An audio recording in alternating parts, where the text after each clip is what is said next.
Led Zeppelin's infamous tours turned them into the rock and roll riot makers of the 1970s.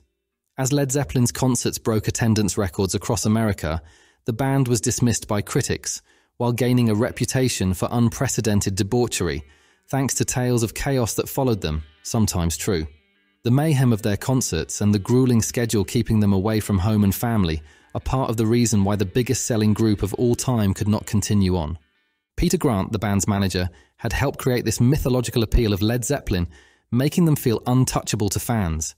They wouldn't release any singles, so you had to buy the full album. Grant wouldn't allow them to do television interviews, so there was no way to see them unless you bought tickets to their concerts. In the 1970s, music was the main form of entertainment for young people. There were no video games or internet. You could listen to music, read, watch TV if no one was watching it, or you left the house to do things like go to concerts. Most of the members of Zeppelin wanted to quit touring at some point, all suffering from a case of homesickness as well as physical ailments. They were caught up in a machine that seemed to force their hand, pushing them back on the road. This is the story of the two of the most infamous Led Zeppelin riots that occurred in the 1970s that came to an abrupt end when tragedy struck. But what exactly led to these explosive incidents? Let's find out.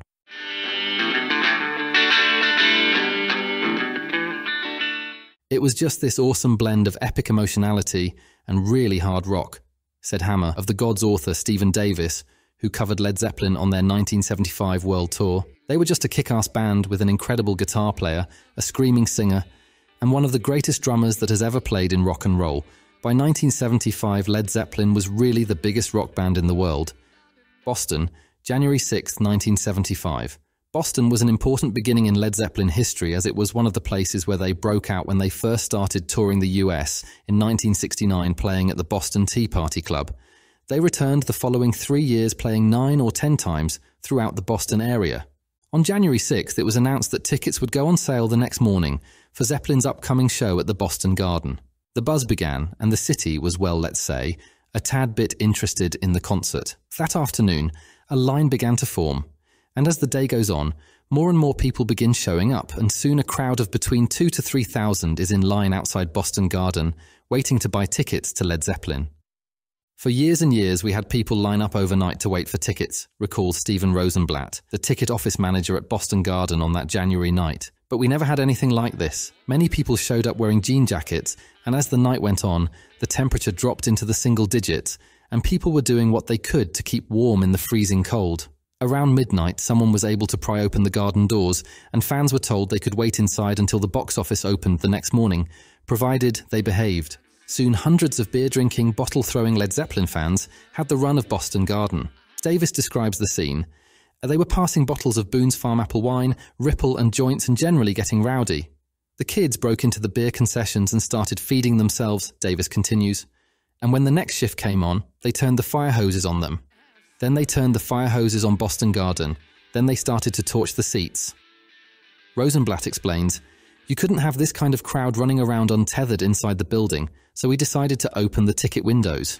The rioters started to calm down around 2:30 a.m. when the garden staff began selling tickets hours ahead of schedule. By 6 a.m., all 9,000 seats were sold out. It took the Boston Police Riot Squad until 5:30 a.m. to end the mayhem and clear the garden, which sustained some $30,000 of damage. A few hours later, armed with his press pass, Davis dashed to the garden to see for himself. "The place was a smoking ruin," he said. "It was completely flooded. It was just like the place had been bombed." Infuriated, Boston's mayor Kevin White came down hard on the Led Zeppelin rioters. Not only did he cancel the concert scheduled for February 4th, but he also announced that the band would not be allowed to perform in Boston for the next 5 years. In fact, Led Zeppelin would never perform there again. Banned in Beantown, the group moved on to the next stop on their 1975 North American tour and bypassed Boston on their next one in 1977.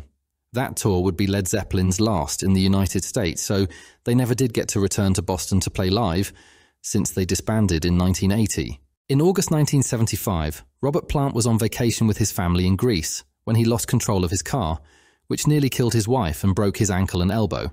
Then, in 1976, as he was recording in the studio, he falls on his bad ankle and ends up on crutches.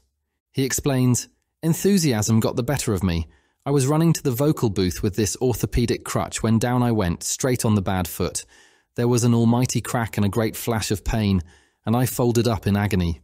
August 1976, Jimmy Page tells writer Cameron Crowe, "I'm no fool. I know how much the mystique matters, so why should I blow it now?" Robert Plant later explains his state of mind in Chris Welch's book Led Zeppelin. "I was furious with Page and Peter Grant. I was just furious that I couldn't get back to the woman and the children that I loved. And I was thinking, is all this rock and roll worth anything at all?" The 1977 tour was the final concert tour by Led Zeppelin, and some say it was cursed from the beginning. It was the first tour they embarked on since Robert Plant's car accident and foot injury. The tour is supposed to begin in March in Dallas, but is postponed until April 1st, as Robert Plant had to recover from laryngitis. Tampa, June 3rd, 1977. Storm clouds are thick over Tampa, as Led Zeppelin takes the stage 15 minutes ahead of schedule. Robert Plant belts out Nobody's Fault But Mine, their opening number of the night. 15 minutes into the performance, the black clouds opened and rain begins to drench the crowd and the electric instruments on the stage. We're going to ask you one thing, right? I want you to bear with us because there seems to be some water falling on the electrical equipment. So we're going to give it a 15-minute break. Are you cool? A 15-minute break. We're going to try it. It's enough otherwise. So bear with us, okay? No! Thanks.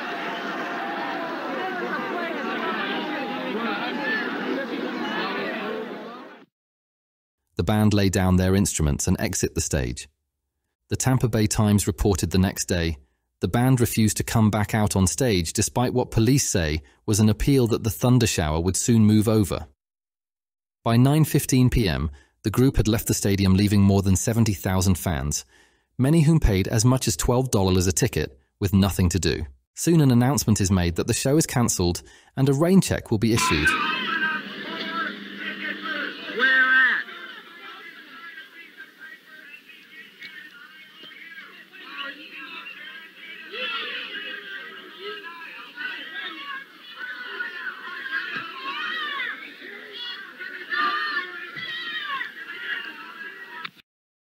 The rain-drenched fans begin to close in on the three-tiered stage. They are angry at the long wait that resulted in no concert, and many had already discarded their tickets. They surge forward through the barricade, manned by a handful of policemen. It was there the fighting begins. Bottles and nightsticks flew through the air during the confrontation. When it was said and done, 35 audience members were treated for injuries ranging from cuts to the heads and hands to bruised arms and legs at nearby hospitals. One fan was hospitalized overnight. 9 policemen were treated for concussions and an array of injuries ranging from a broken hand, smashed teeth, gashes over eyes, a cut lip and bruises. The windshields of 2 police cruisers were smashed by the angry concert-goers. More than 20 arrests were made among the 70,000 concert-goers, 4,000 of whom police say stormed the stage. "What happened last night was the fault of the Led Zeppelin," said Tampa police spokesman Johnny Barker bitterly the following day. "We tried to tell them the rain would blow right over. They didn't treat this area or the people here very well, and the fans are going to remember that." In addition to the Boston and Tampa incidents, there were other violent but smaller incidents throughout the 1977 tour in Cincinnati, Oklahoma City, Houston, Chicago, Miami, and the last incident in Oakland, which led to the arrest of John Bonham and Peter Grant for severely roughing up someone backstage, July 24th, 1977. Then suddenly, the 1977 tour is cancelled when tragedy strikes. The following day after the Oakland concert, Robert Plant receives a phone call from back home informing him that his 5-year-old son has died due to a stomach virus. The band immediately cancelled the remaining dates of the tour. That was the last and final time the band toured. The 1977 tour ended because I lost my boy, but it had also ended before it ended, really, Plant said in Trampled Underfoot. It was just a mess. Where was the actual axis of all this stuff? Who do I go to if it's really bad for me? There was nobody. Everybody was insular, developing their own worlds. Then in another interview, Plant recalls of his heartbreak. During the absolute darkest times of my life when I lost my boy and my family was in disarray, it was Bonzo who came to me.